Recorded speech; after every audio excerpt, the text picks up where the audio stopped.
I am Amaranthia Sepia. I'm the co-founder of Sista Creatives Rising, and I am Claire's daughter. And I'm Claire Jones. I'm also the co-founder of Sista Creatives Rising. So, what inspired you to create the organization?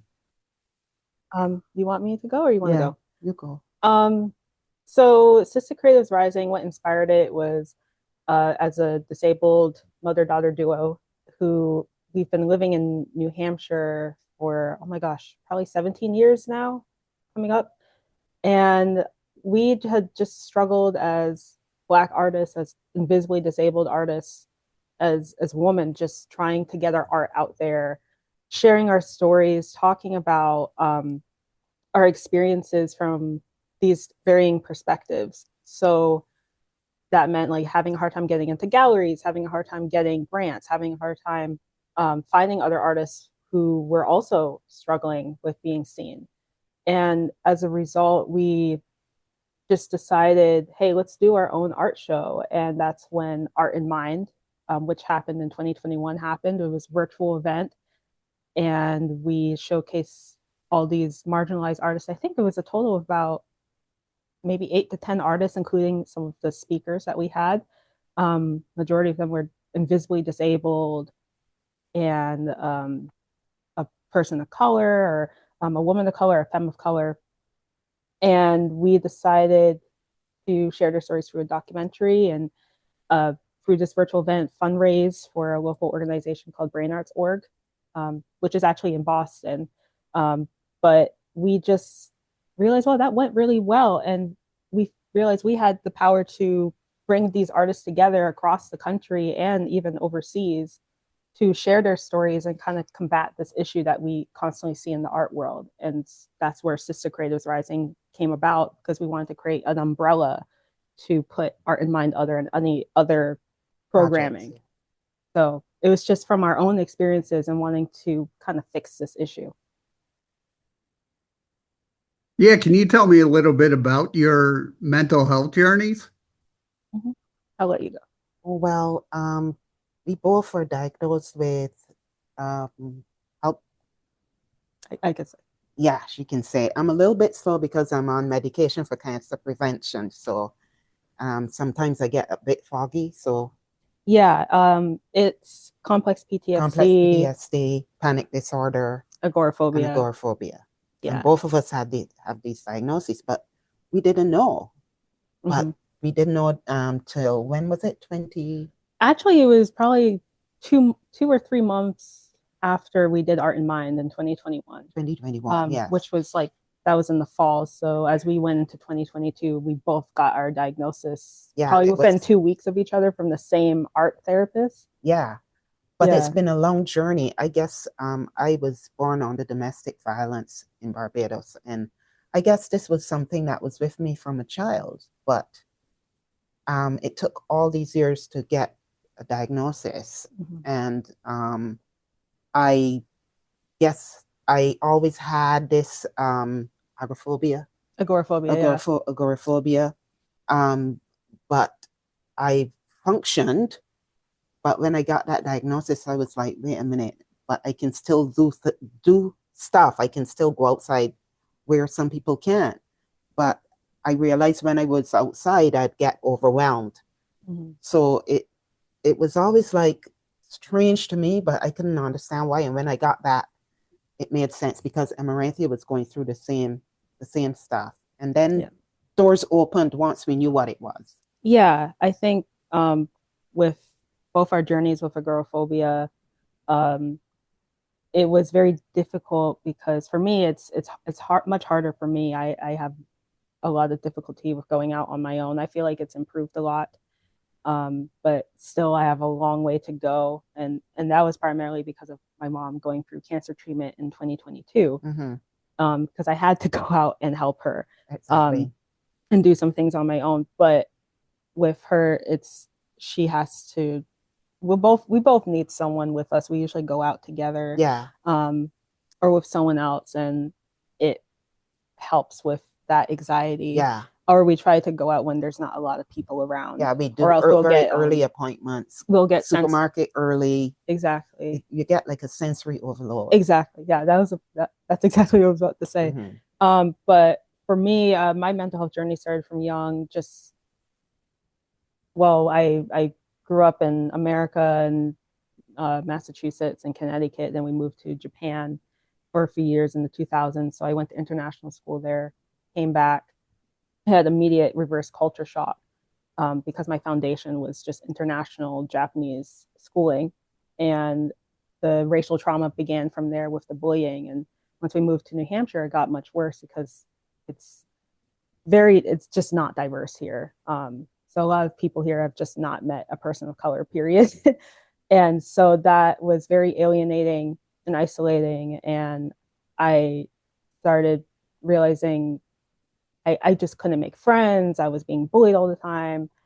And my art was just my friend, my only friend. And so I just kept going deeper into my art, and I started doing some activism through that, through anti-bullying work in middle school. And that actually is what led to Art in Mind eventually, because I created this project called Do You Know Who I Am? And that was sharing my story through a slideshow about bullying and encouraging other kids to make their own slideshows talking about their experiences and their uh, passions, anything about them that was very positive. So then people would get to know them. And so opened, that was like an opener for like a new school.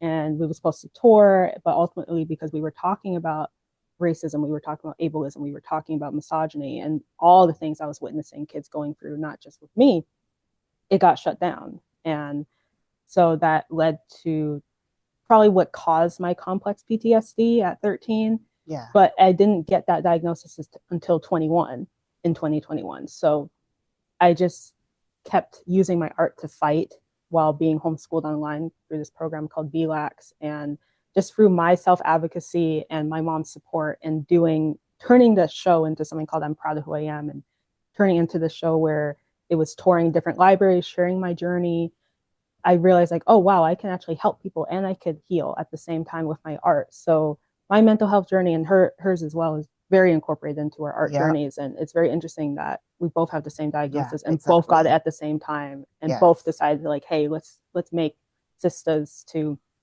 do something about it. Yeah, and the year when I was hospitalized for cancer, we were trying to figure out how we would set up a plan to get Amaranthia to no exposure therapy. More exposure therapy. And that was the exposure therapy she got. Yeah. You know, fortunately and unfortunately. Fortunately, because it really made her look at things. It challenged her mindset. It made her change her mindset about things, because she had to really accept my disability. Accept disability and figure out a way how she was going to help me through all that. And so unfortunately, it was cancer, but fortunately, the cancer in itself helped her to begin coming out of her shell. We still have a long way to go, but it's much better. Yeah, exactly. With both of you being diagnosed with complex PTSD, what is it like having each other since you're both going through the same thing? Yeah. Oh, it's very healing because we could talk to each other about anything.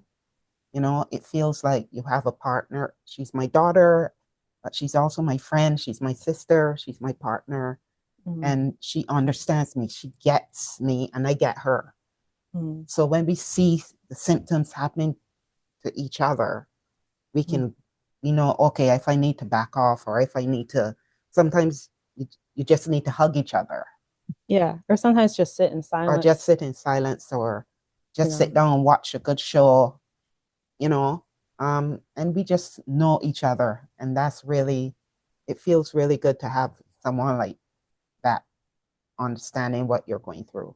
Yeah, I think when the bullying occurred and the isolation started getting worse because of it, especially having to be homeschooled online just to survive and heal, we both went through that trauma at the same time, just with her dealing with the parents and the teachers, and Mm-hmm. then me dealing with the kids and the teachers, just not listening, and making the situation worse. So Yeah, and there was no one to really talk to about it. So we no, had to, yeah, well, we had a doctor, a yeah, my doctor, my naturopath. naturopath was also a medical doctor. She has helped so much with just getting me on the right path, helping me find the right therapist, helping me find primary care that is supportive and helps me, get to that diagnosis. And I think what's really interesting is, like you were saying, we reckon now that we have a therapist that gets it Mm-hmm. and told us what's going on. Um, we are able to recognize the symptoms. We're able to recognize like when there's a trigger has occurred, or when we're overwhelmed, or we Yeah. feel that maybe executive function, we have executive dysfunction, Mm-hmm. or especially sensory overload is something we deal with a lot. And Yeah, a sometimes lot.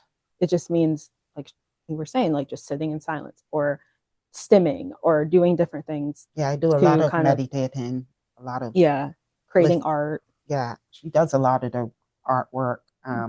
I do a lot of meditating, listening to online, like Louise Hay, inspirational speakers.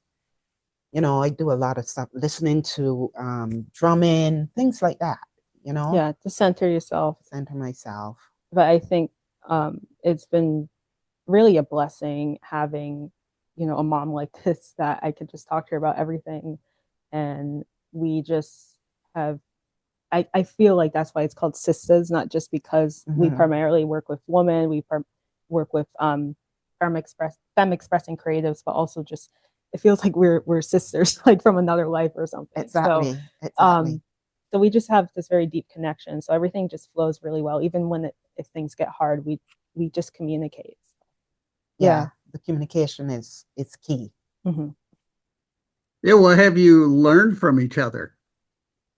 Oh, wow. I like to say that Amaranthia helped me to become a better mother, and she also helped me to become a better adult.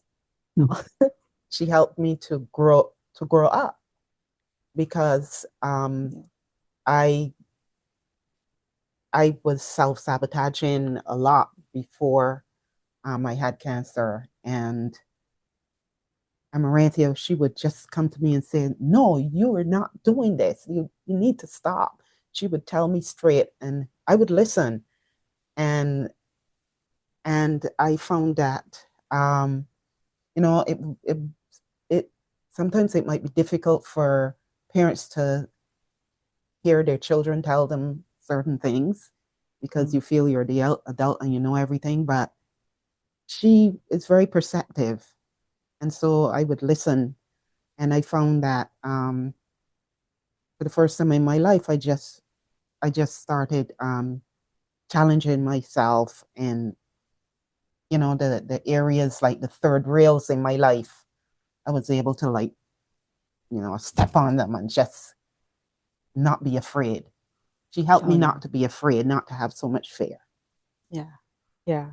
I think with me, you always told me, I feel like when I went through the bullying and just through the reverse culture shock and everything, my mom was the only one that really believed in me a lot of times.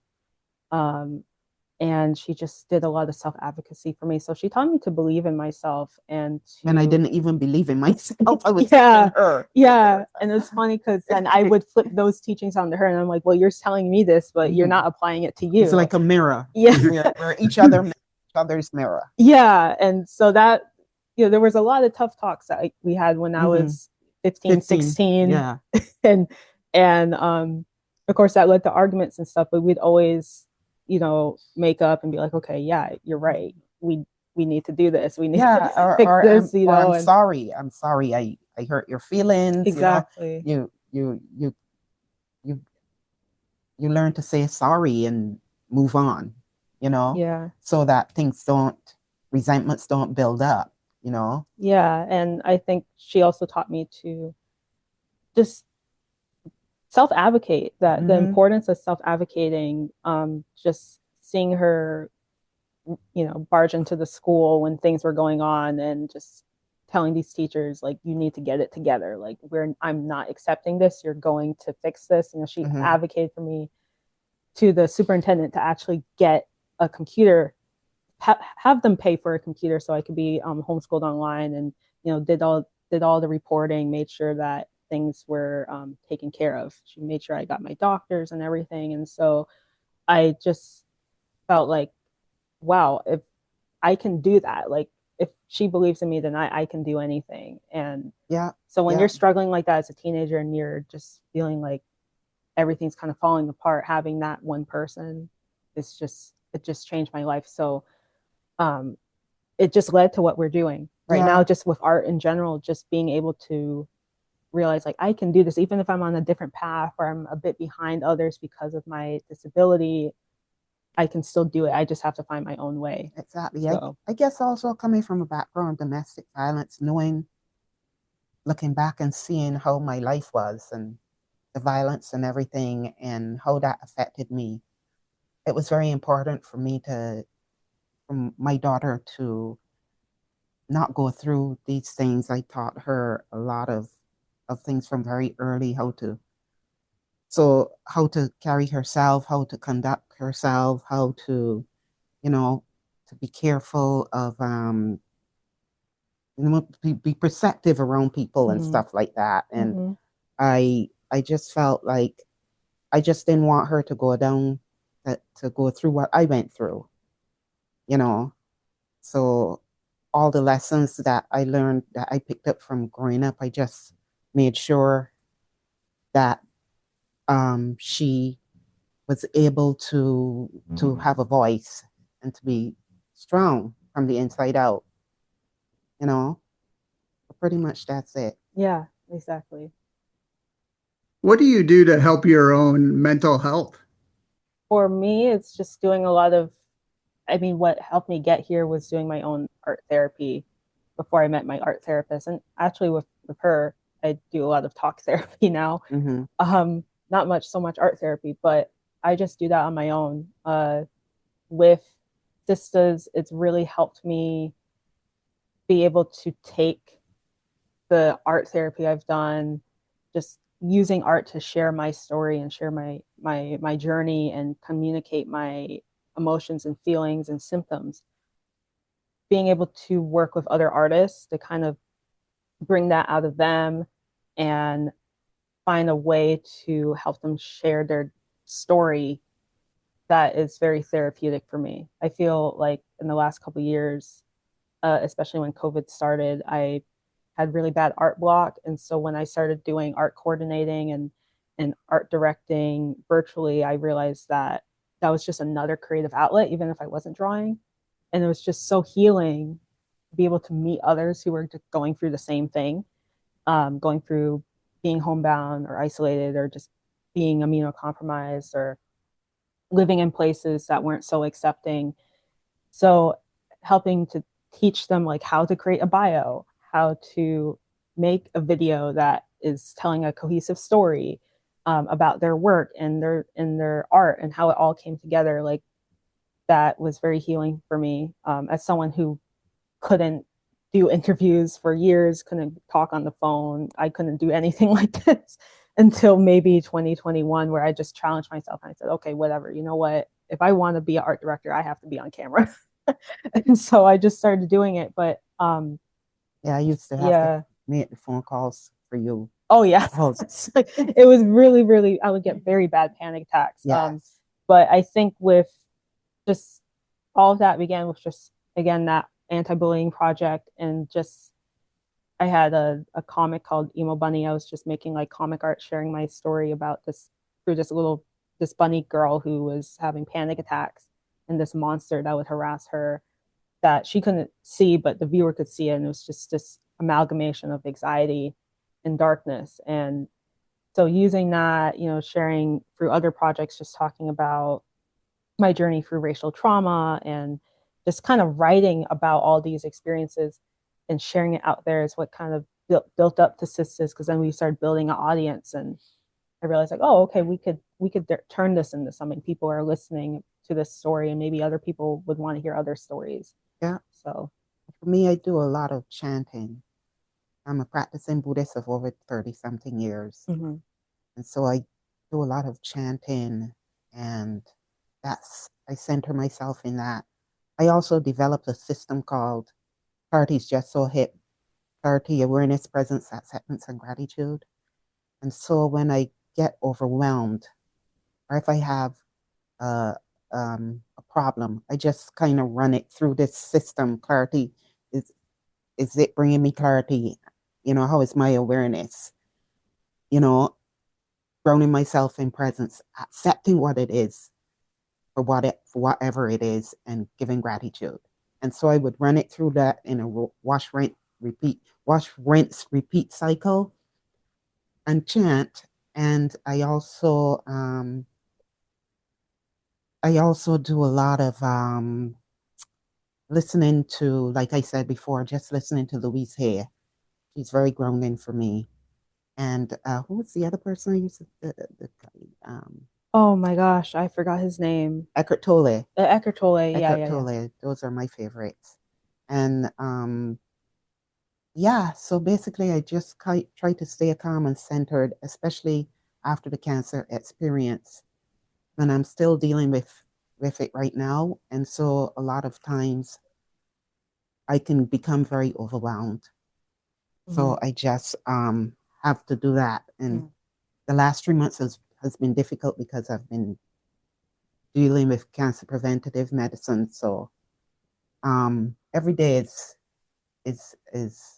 you know is a little bit different, but it's just getting easier. Yeah. I do want to say you guys are both very good at being interviewed. So, Oh, thank you. Thank you so much. so how can people reach out and learn more? Well, they can learn more through, we're very active on our Instagram, which is Sista Creatives Rising, um, all one word. And we just share about what we're doing, like the artists that we work with. Uh, right now we were we're preparing this year for our next Art in Mind Yeah. show, which is focused on, it's actually called COVID, Climate, and our Future. And that's gonna happen in September, but we do a lot of build up to that. And so the tickets for that will be out in August. People will start kind of learning about it in early summer. You could get more information about what we're doing, whether it's speaking um, gigs we've done, or people want to have us speak about these Mhm. topics, especially disability justice and the arts and how that combines with marginalized artists, um, or even cancer, just our journey Yeah. through cancer and how art is incorporated into that. You could just check out our website, sistacreativesrising.com. And right now we are building, we have a coffee site, and people don't know what that is. It's like Patreon. You could subscribe to that. There's some free stuff on there, but we're building that to have different tiers for, eventually maybe video editing. We have a vlog about her journey through cancer. We're creating a store as Yes. well, just to sell some of the art that we've done for Art in Mind and Sisters in general. Yes. And I'm More, working on a book. yeah, you're working Working on on my book. That's your memoir about cancer and Yeah, because I disability. want to build my speaking platform through sisters. Yeah. And on top of that, if people want to, uh, hear more about us, we have so many other interviews we've done. I was recently on NHPR, All things considered. on All Things Considered, because I got a grant from this organization called NH Panther, and it was a Black Excellence Fund grant um, for 5,000. So that really was a big investment into Sisters. So yeah, just you can learn about us both on those platforms. You can see everything about Art in Mind, and yeah, I think that's it really. Yeah. Oh, if people want to donate too, we're not a nonprofit, but if people want to just donate to support us, it's all on our site as well. Yep. Lots going on. Yeah.